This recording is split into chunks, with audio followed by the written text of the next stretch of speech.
Well, good evening, everyone, and welcome to another episode of Wes and Shelly Share. I'm Wes Fryer. I'm here in Stallings, North Carolina. We actually just had to be kind of chased in from our patio where we were just having a lovely hamburger dinner because some rain is rolling in. We're going to call this episode, I think, Time Capsule, and we are going to recount a little bit of what today held because it was just like a perfect Saturday. And we are going to talk about this political moment because there's a lot that feels a bit surreal as we're a week and a half out from the election. And then we're going to also just kind of talk about our family and why we're so proud of where our kids are today and the choices they're making and kind of where we just see ourselves as parents and the spouses and empty nesters and fur baby parents and all that good stuff. So, hello, Shelly. How are you tonight? I'm feeling relaxed tonight. It's a beautiful fall evening. We did have to come inside from our chimney fire, but we did get to have a picnic on the patio and enjoy the pinon wood for a little while. And we worked in the yard earlier this afternoon. So anyway, I love having everything kind of neat and tidy in the backyard. It was beautiful.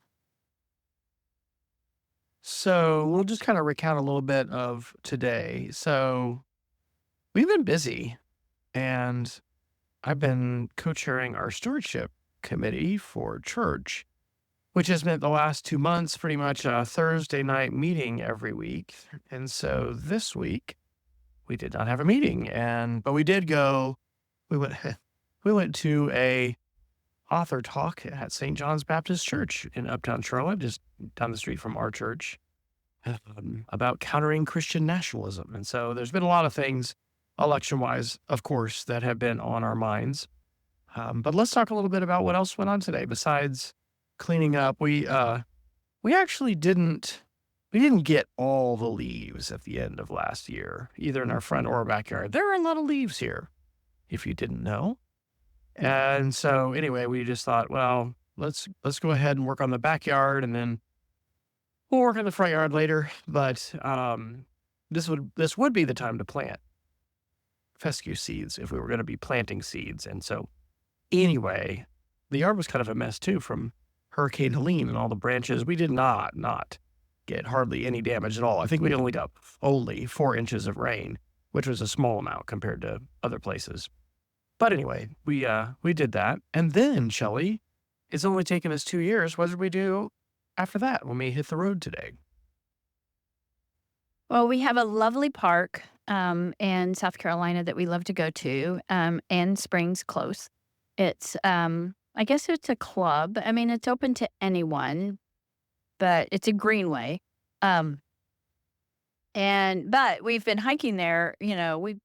It was recommended by Lee Tappy, who is I guess it's Wes's principal, and it's one of the very first places that we traveled to go hiking, and we just fell in love with it. I mean, a lot of our pictures have been taken at Ann Springs, but they have a wonderful dog park, and so we were on a wait list, and then emails were sent to spam, and anyway, so we finally got a membership to the dog park, and it is a membership, but it has acres of trails. It's a fenced in, but dogs can be off leash on the trail. So it's fenced in. And anyway, it's the first time we've ever hiked with our dogs where they've been off leash, and they did well. I mean, I think they did really well. Rosie and Moose particularly enjoyed the stream. There's a pond that dogs can swim in, but there's also was a stream. And that was a lot of fun, and they enjoyed that. So they did really well on the trails. We did see some other dogs, and they sniffed and they greeted, and they just kept going, and they stayed with us majority of the time. Oh my goodness, talk about enrichment, sniff enrichment. Just all kinds of smells for them. And then we played in the dog park for a little while, and I brushed him really well. But it was such a lovely week. Um, Saturday afternoon activity, and it was just the perfect fall day. So yes, it was absolutely wonderful. And the leaves have just started to change color here in the last week or so. And so there's still lots and lots of green leaves, but in some cases, we've got trees that are fully, golden, orange, uh, red. We've got just all colors, but it's really kind of a time where I think the trees are being touched by the fall. We've heard it's going to be a milder winter than normal. We have not had a freeze, and that's normal. I think, from what I understand, sometimes we'll get a freeze maybe in November, but it's not that common for us to be, super cold here. We have not ever had snow since we've been here. The spring before we moved here, we moved in August of 2022. The spring prior, they had some snow for just like an inch or so, I guess, a few inches that just melted off, the next day. So just absolutely perfect weather. It might have gotten up to 80, high 70s. Lows, started off probably in the 60s. I think this front with this rain that we're getting is supposed to bring us down in the 50s, but it is just absolutely beautiful. We are so happy we are here. It was a really challenging move. And, financially, we're still recovering and will be, I think, for a while. But we do not have regrets about the decision to move here.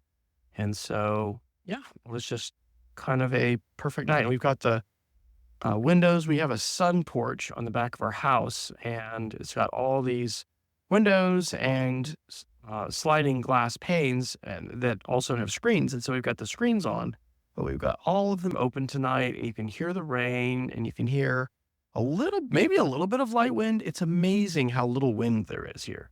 In fact, as this front came in, there was a little bit of wind, and that just stirred the trees enough for a bunch of leaves to start to fall. And anyway, it was just really pretty. So, Shelley, let's talk a little bit about this political moment. What does it feel like for you being a week and a half away from this election? I know we steer clear of talking about a lot of things, but I sort of feel like, this is a historic time, and that's why I just wanted to kind of capture some of this in a time capsule. Plus, I think it helps us process it to talk about it. So what are some thoughts that are going through your mind as we're here a week and a half away from actual election day? Well, it's a really strange thing to be in a state that is a swing state because, wow, in Oklahoma, we voted, but I don't think our vote really mattered a whole lot. But here in North Carolina, it is imperative that people vote. I'm really proud of our church. And I'm just mainly an observer this year. I know I should commit to action, but our church has been really motivated to get people to vote. Mm, we I think they do a really good job, specifically at church and sermons and activities of being nonpartisan, just encouraging people to vote, to register to vote. I know at every event that we've had or we sponsored or we've been there, we've been working with the League of Women Voters to help people get registered to vote. Many people that have never voted in an election before. And I know through the hard work of a lot of people, that is really going to make a difference. So I'm proud of our church for doing that. We are going to vote this week. Early voting is really important here. And so I think the last day of early voting is November 2nd. And so we want to make sure that we do that. Political climate, I probably am more informed about what's going on in this election more than I ever have been. Um, it's been a struggle sometimes to witness some of the conversations that are happening over social media, or maybe just in a line at the grocery store, or um, I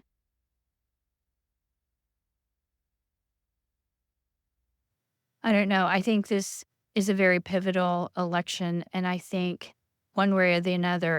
It's going to be historical, um, in either direction. I think it's going to be contentious in either direction. Um, I want to make sure that we are rock solid on our values and what we. I love the talk about community. Um, and a lot of what I've tried to do and we've tried to do is listen for community builders. As Wes said, he's a community prepper, a communitarian. Regardless of how our neighborhood or our school or our church is voting, we want to make sure that we're taking care of people and seeing people for who they are. Um, and I think we've really tried to focus on that. I've tried to look for the truth, and it's been a challenge to find trusted sources that I think are telling the truth and not putting a spin on things. I've been disgusted, honestly, and a little bit by both sides on the amount of um, energy that has been put to talk about the opposing side. Um, I definitely have a candidate that I'm definitely voting for. And and I do believe in maintaining our rights that we have established now. And I don't want to move backwards in some of the gains that women have made, that LGBTQ um, plus people have made, that women have made. Um, and so I definitely want to support democratic rights in that. I want to make sure that um, our neighbors and our immigrant neighbors are um, seen for the hardworking individuals that they are. Um, anyway, it's I feel like I've been an observer, an outside observer, um, and it's been really different being in a swing state and noting. I mean, like President Obama was here, Kamala yesterday, and Trump's been in and out, 2 or 3 times. The way it really affects us is they shut down all of downtown, and it makes traffic even worse than it ever is. So we did not get to see President Obama yesterday, and I'm sorry we didn't. But at the same time, um, I have to honestly say, being in a large group of people in a contentious election is not necessarily where I want to be right now. So anyway, how about you, Wes? There is so much that I feel like we don't talk about and feel like we can't talk about publicly.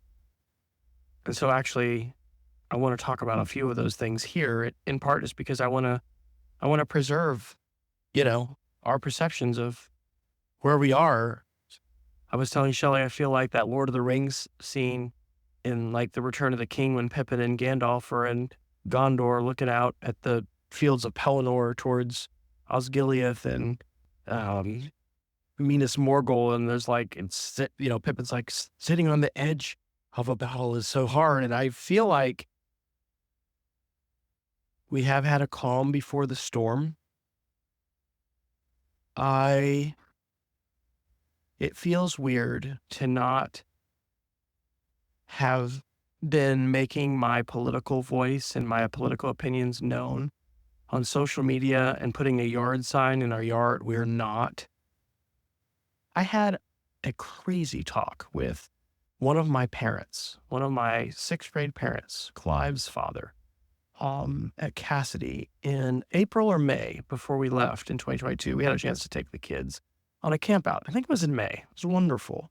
I probably talked to him for 2 hours, and oh my gosh,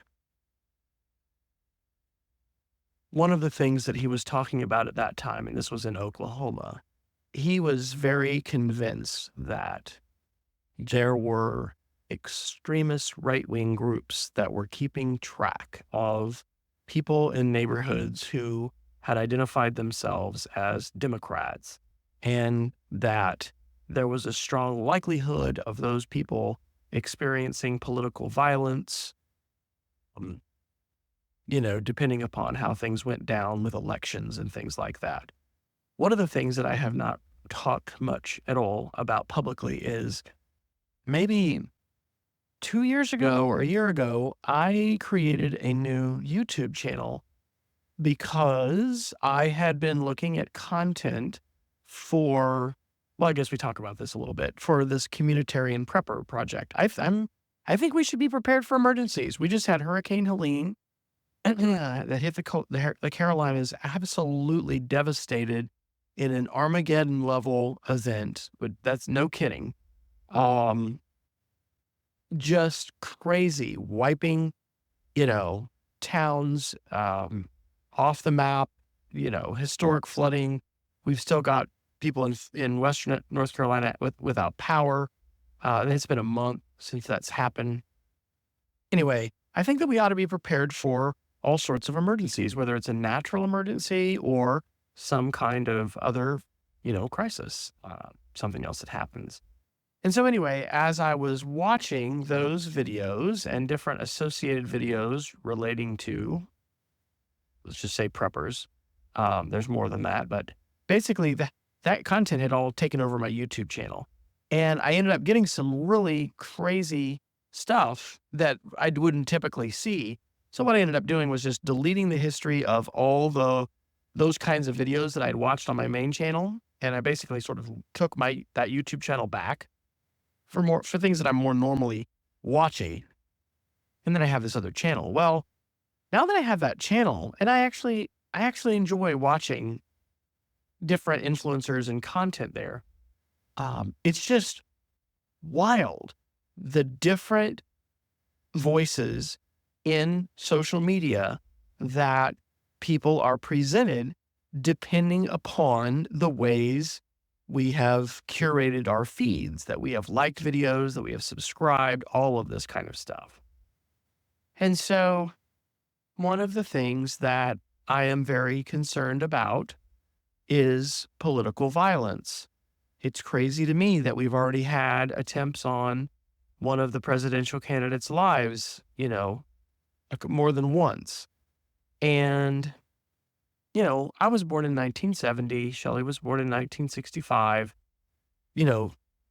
Neither of us remember the political violence of the 1960s, the assassinations of President Kennedy, of Attorney General Robert Kennedy, of Martin Luther King Jr. The anger that we have in society and the vitriol and the desire by a number of people, and we're talking a lot of folks, to really just kind of blow up the system.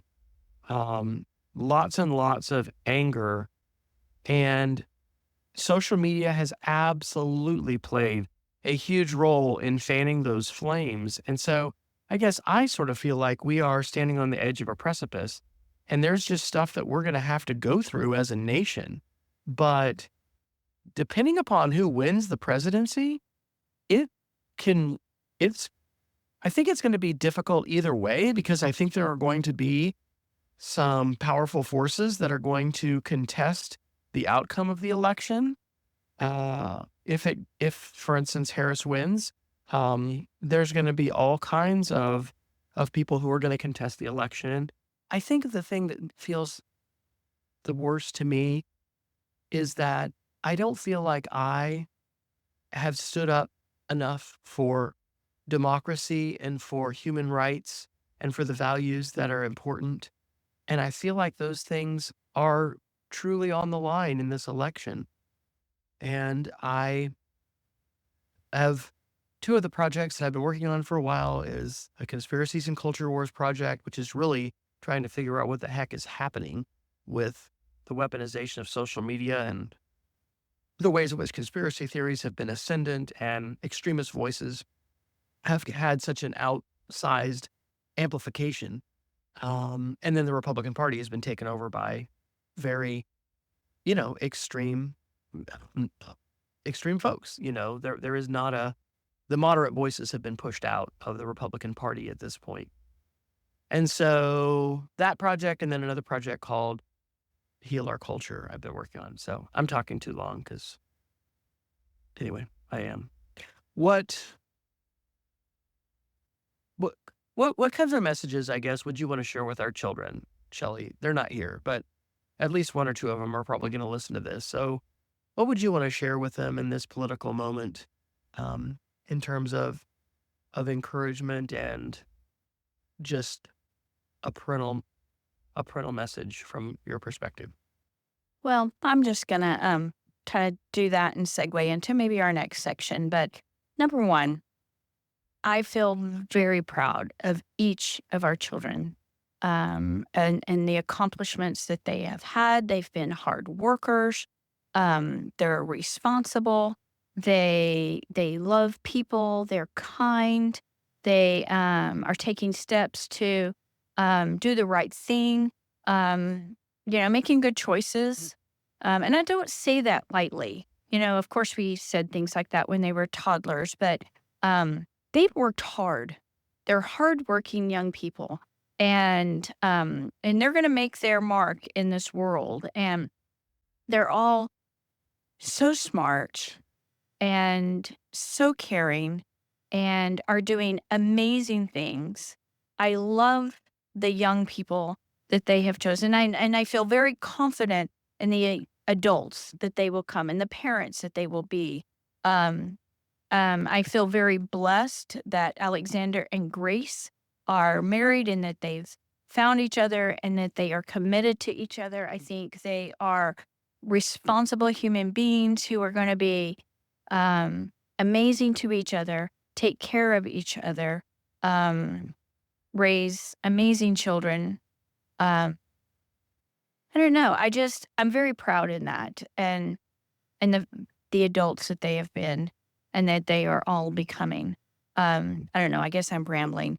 And I suppose most parents are proud of their children, but it is wonderful as a parent to look back and see, wow, you think about who they were as young children and the funny things that they would say and the ways that they talked but to have children that are standing and making their own decisions and um adulting. They're adulting now and they're doing a really good job of it.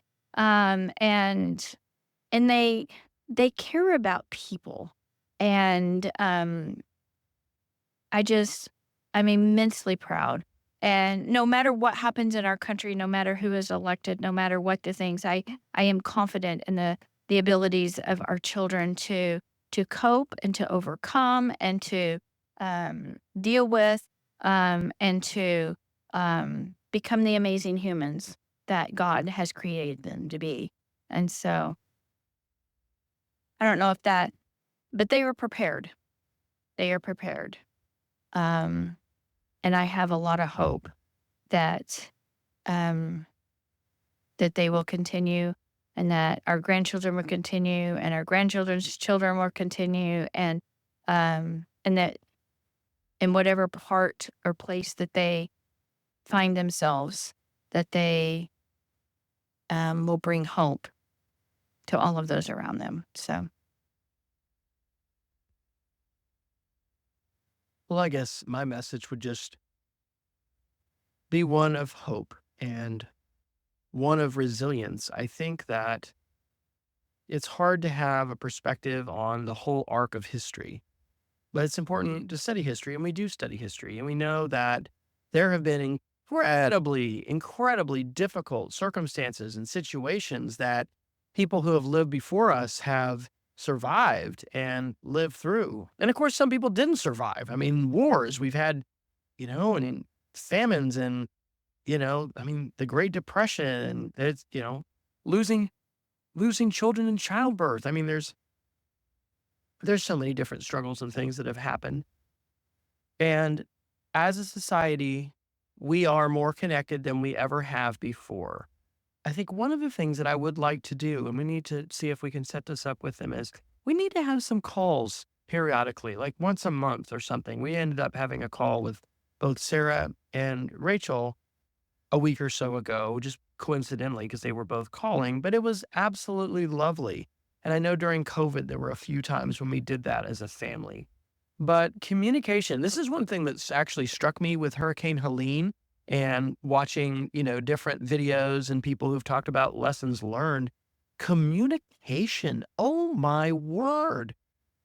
There is he's not just a prepper. He's really like a former like special forces, like Second Amendment guy. And it's interesting on this YouTube channel because there's a bunch of people who I am not politically aligned with, but it's very interesting to step outside my own bubble and echo chamber and listen to what people are saying and what their views and opinions are. Anyway, this is not a political opinion. He was just talking about what top 3 things that you need to have for emergencies. He said Starlink communication was number 1. And that is something that we certainly heard, for Hurricane Helene. One of the first things that got taken down by the hurricane force winds were the cell towers. And being out of communication, knowing what was going on in the outside world, being able to reach others, being able to get assistance, it's just so, so important. And I've talked about, years ago, we moved here, I was trying, to say, I'm going to get my ham radio license. And I kind of tried a little bit and then didn't work out the first time I took the test. And so I sort of gave up. I still want to do that, but communication is important. And it's important for us to remember that we're not alone. And I think it's so important for us to, remember that God is real and God walks with us. And when we reach out to God and we ask for help and we need to build our community, we need to continue to build friendships, invest time with others, whoever our neighbors might be, at work. Relationships are so, so important. And so I'm really thankful. Shelly has commented about this with Germany, like wondering if she might have stayed longer, if we had free long distance, and video conferencing and FaceTime and Zoom and all these technologies that we have, because it was really, really hard for her to be away from her mother for so long. And I think that we probably take this for granted. I've thought about this with my dad. I have a monthly Zoom call for an hour with my spiritual director, with Kurt Rule. And it is so wonderful to be able to have that time. But I realized, wait a second, I'm really not, I do talk to Dad about every week, but I'm not always I don't video with him that often. Relationships are so important. And so I think that's one of the things that we need to continue to build without a doubt.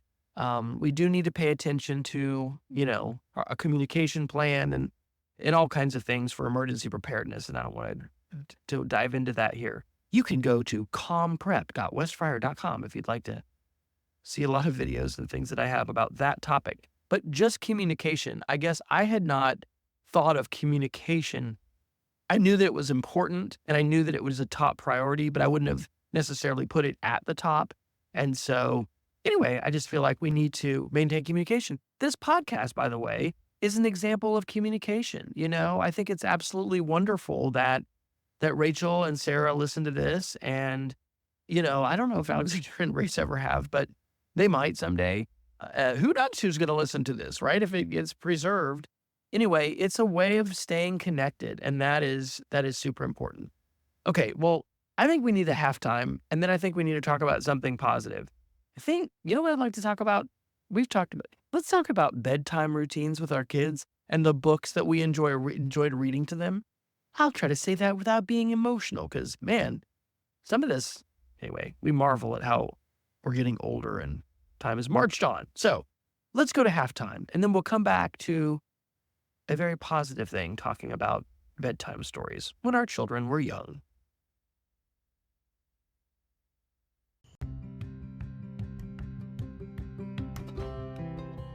Hey there, North Carolina! Are you ready to experience a funnel cake revolution? It's time to meet Fryer's Funnel Cakes, where tradition meets taste and deliciousness is just a bite away. Created by 2 passionate school teachers, Fryer's Funnel Cakes isn't just about satisfying your sweet tooth. It's a story of family, dedication, and a sprinkle of teachers' love in every bite. Imagine a warm golden funnel cake dusted with the perfect amount of powdered sugar. And wait for it, you get to drizzle as much or as little chocolate syrup as your heart desires. Got an event? Want to bring some joy to your gathering? Fryer's Funnel Cakes is ready to hit the road and bring our sizzling sweet sensations to you.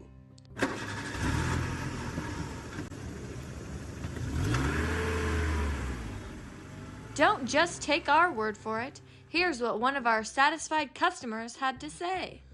Well, I thought I'd had a good funnel cake, but when I had one of them Fryer's Funnel Cakes, it just set a new standard in taste and excellence. It's a game changer for sure. So, what are you waiting for, Matthews? Head over to our Facebook page at facebook.com/FryersFunnelCakes and let's make your next event a deliciously memorable one.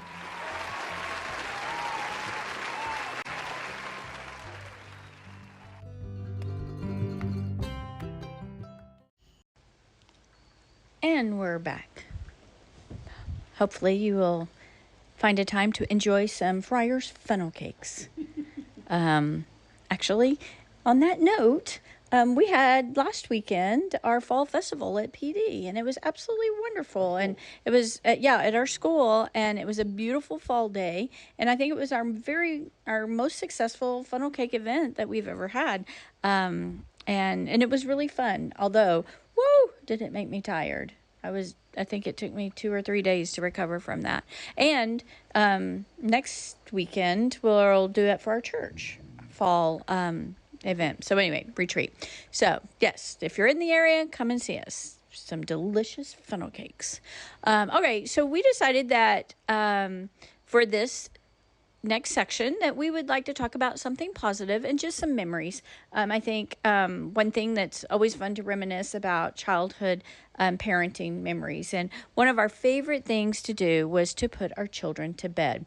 Now, as they have not learned yet, but bedtime routines it takes up a lot of time when kids are little, and you try to do it really early because you're exhausted and you're ready for your child to go to bed so that you can have some time to yourself. But it's something that we loved, and we love doing it together. So when the children were really young, and I think back when we were living on 39th Street, we really had one bathroom. We had 2 bathrooms, but the other bathroom was really tiny. So we really had one bathroom. And so bath time was always a joy, and it was really fun. We had a long countertop, and, bath time was usually together,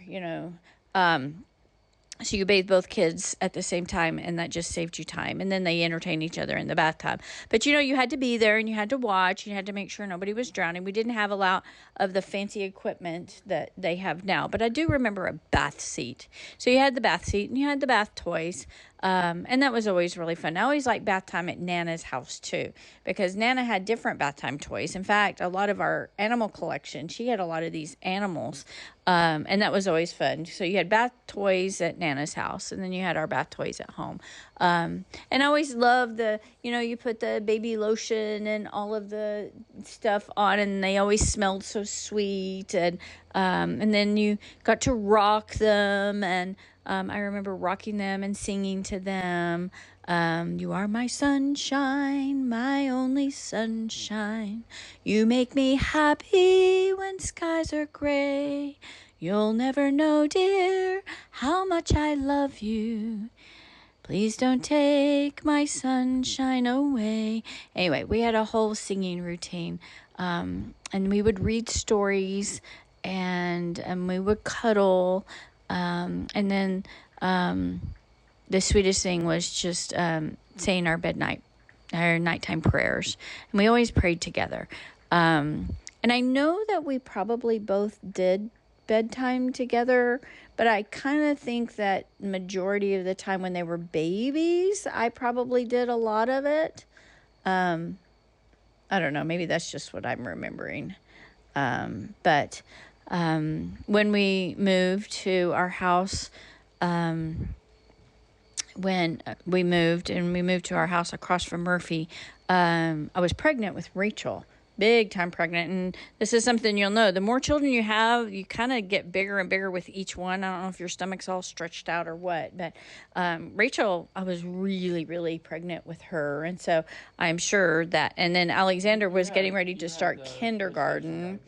And I had gestational diabetes. That's right. Having to test my blood sugar every day. So I was tired. I mean, it wears you out, and then having young children wears you out.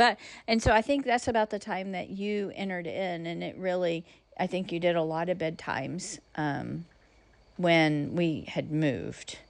Anyway, but that's also the time when, again, reading out loud to them and praying with them, each and individually. Books were a huge thing. Oh my goodness, I think Sarah was in that Fancy Nancy phase. I think we had every Fancy Nancy book, and we read a lot of Fancy Nancy. And Alexander, I think that's when you started reading chapter books to him. And you'll have to remember those. You were more of the chapter book reader. I was more of the Bear Snores On. I think that was Rachel's book, Bear Snores On. And Alexander, he had his books that he liked to read, but I can remember one of the first books that, well, it was a hard book. He loved Hank the Cowdog. You remember reading, which was funny because the dialect in it is so different. And then, of course, he loved Thomas the Train Engine and those books. But anyway, bedtime was so sweet, and those prayers were so precious. And I think we prayed with our kids through high school. I miss those times now. We still pray on the phone occasionally, especially when it's been a particularly hard week. So I think praying for each other and praying with our children was just a very special and very sweet time that we had together. What are some of your memories about bedtime routines? I remember you used to walk Alexander outside until he would sleep, and then when the other girls came along, they were just put in the crib too. They would only fuss for a little bit, and then they would go to sleep. It's amazing to me how many more details Shelly remembers about many things than I do. I love reading picture books, and so one of the neat traditions that we picked up, gosh, I'm thinking about when this was. At some point when I had gone down to TCEA, I had met some people from this Houston school called the Kincaid School, and they brought me down. And the woman who took me back to the airport after this workshop that I did for them about, doing stuff on Mac computers. I don't remember what the workshop was about. Told me that when either she or her husband would travel, they would always bring a gift back. I think it was her spouse that would bring back the gift, and they called them happies, and this was a happy. And so then when Dad would come back or whatever, oh, Dad's got happies. And so I started to do that for the family, and a lot of times what I would bring were books, and I would get books sometimes that were about a particular area of the country. And when we would travel on trips for as family vacations or whatever, we would get books. So I remember O is for Orca. I got that one when we were up in the Pacific Northwest. And one time going up to Chicago, I think we went to Holland, Michigan, and we got, the day the Great Lakes drained away. The Hawaii books, Pele and Poliahu. Boy, that book made a real impression on Rachel. In fact, there was a voice thread that she had made, and unfortunately, the voice threads, I wonder if we downloaded that one, because there's media that we've lost over the years. There's a lot that we have, but there's some things that we've lost because the tools have gone offline. I think I still have a backed up iTunes library that has over 100 audio boo reflections that we did with the kids. And anyway, that website is gone, and voice thread, I don't think has our voice threads anymore. I've preserved some of them. But anyway, reading the books about Hawaii, there was one called The Storm Dog that was about a storm that, hit the I think it was the Big Island of Hawaii, and it was about the native legends. But with Alexander, and I think with Sarah too, we'll have to ask. I mean, I think with all the kids, I read The Lion, the Witch, and the Wardrobe. And that was really big. I love The Lion, the Witch, and the Wardrobe. I got to teach that when I first became a teacher, teaching fourth grade. We would go actually get real Turkish delight, and we'd have a whole lesson because most kids had no idea what that was. And there's a scene with the White Witch, and she, uses enchanted Turkish delight to bring Edmund under her spell. But, introducing our children to the love of reading, and there's just that special time of, preparing for bed. And boy, it's something I've been thinking about myself too, because I go in cycles of things, and, I find myself to be a lot less, hard working in the evenings as I'm older now. Because I used to actually just kind of be crazy working so hard and so late and so many hours, and I'm just not doing that now. But it can be really, really wonderful, of course, to read before you go to bed, especially to read fiction and things that would take your mind off of the demands of your life. And so I remember reading the Anne McCaffrey books, Dragon Song, where these it was on, what was it called? Perth was the planet, and it was called Thread, but it was a extraterrestrial parasite that would rain down, and the dragon riders had to go ride up and destroy these organisms called Thread in the air with their fire-breathing dragons, because if the thread would be able to hit the surface of the planet, it would burrow and then replicate, and it could take over. Anyway, I don't know. I love that book, and I remember reading that. I don't know. I think did The Hobbit, Sarah, we did The Hobbit in 5 minutes when Sarah was at class in what year was that? 6th grade with what was that guy's name? That teacher. Oh, he had me convinced he was just such a wonderful teacher. He was the one that basically had packets, and the kids just did all these packets about the Lord of the Rings. But anyway, introducing them to books and to reading and to fantasy, and it was wonderful. And a lot of things got left behind in Oklahoma, but praise God, as far as I know, all of our children's books made it. We've got tubs full of books, some in the garage, some upstairs in our attic, and that is one gift that we hope to give to grandchildren someday, and just to share is our love of reading and our love of picture books. And there's something to an actual book. Reading the Diary of Anne Frank with Rachel. That was something we read together. Oh, and I remember Wildcat reading to the kids too. When he would go, they would go to Nana camp, or, and that was fun. So. Yeah. Well, my dad read to me. I remember my dad read a book called Summer Dog that I loved.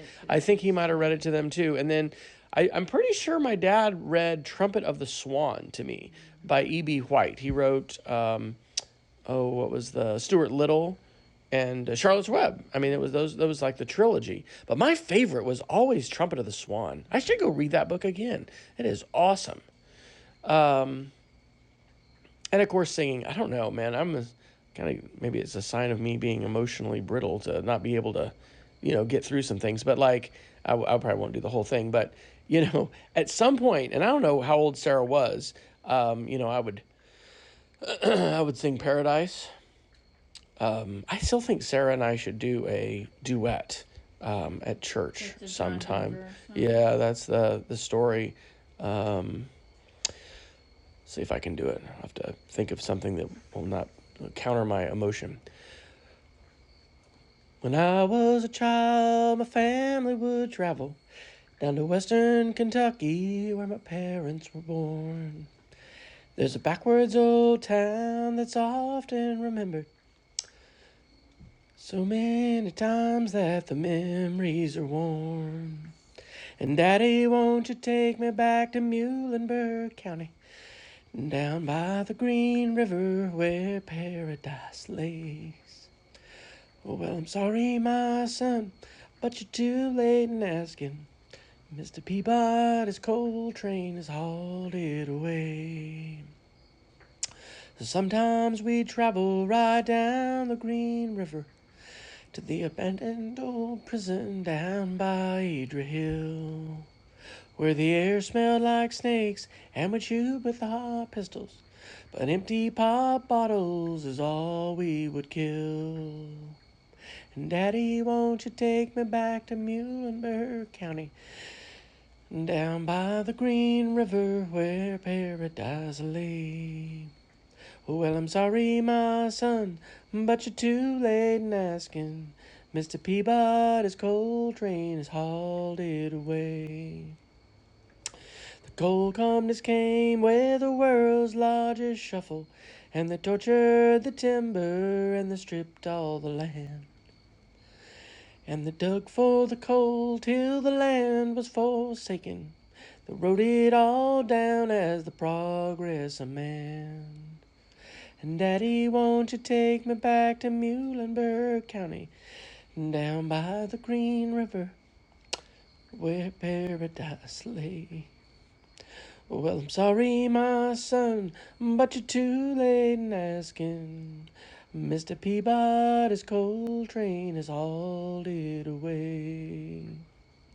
So I think Sarah should play that on the guitar, and then it would do a better job of covering up my often off-key voice. And I think I flipped the second and the third verses of that song. Because anyway, I sung them out of order. I love to sing. And I mean, I learned to sing a lot of songs in Scouts, camp songs and things like that. So, what other things do you remember singing? And then we'll have to wrap it up, Mom. Besides, You Are My Sunshine, Jesus Loves Me. We have Alexander singing Jesus Loves Me somewhere. We'll have to get that and put that on a podcast. That was very sweet. Yeah. He had such a sweet little voice. He was such a good big brother and so gentle and so kind. That's another thing I love about our children is that they really do love each other. And I know the girls are getting closer now and talking more. And, it's just, I love being together with our families, with our kids. Let's see. Amazing Grace was another one I used to like to sing. And then, what's the one? Go Charlie? I had this whole repertoire of songs. No, I didn't. That's later, honey. Yes, I love to sing those songs. I mean, the Wiggles were really big in our house, and Uncle Charlie was really big in our house, and I know, the Wiggles. We kind of missed the Barney phase. What is that? What is it? Yeah, but wig, wig, wig. Give me that food. Yeah, the Wiggles were really fun. So that was fun. No, I'm sure all of those rocking songs will come back to me as I begin to rock my grandchildren. So I guess I need to practice up on my rocking songs. Mm-hmm. That would be nice. So I bet Rosie would like me to hold her and rock her and sing her. Oh, it's getting past my bedtime, Daddy-O. Speaking of bedtime. Yeah. So. All right. Well, this has been a special night. It's been beautiful. It really never rained hard, but it did rain enough for us to come inside. But it's lovely sitting on our back porch. And Dad fixed our lights. I really kind of like them over there with the double. That's nice. So we had to take the lights off the gate so we could get through the gate to dump the leaves because we did a lot of raking of leaves today. Wheelbarrow, yeah. So it was fun. All right. So, Wes, what do we say to end this podcast? Go outside. Stay curious. And have adventures? Yep. Or keep exploring. Or keep exploring. It's close. That's right. You got it. All right. Take care, everyone. Wes and Shelly Share is a weekly podcast recorded and published on Sundays by Wesley and Shelly Fryer of Matthews, North Carolina. Learn more and find links to connect on social media to Wes and Shelly by visiting shellyfryer.com/podcast. Content on this podcast is licensed under a Creative Commons Attribution Only 3.0 license. The Wes and Shelly Share podcast is recorded and published with Anchor and distributed on all major podcast channels, including Apple Podcasts, Spotify, Google Podcasts, Pocket Casts, and more. Please share our show on social media and tell others about us. Let us know on Facebook or via other means what you like about the show, that you're listening, and if you have any suggestions for future episodes. Stay curious, go outside, and keep exploring.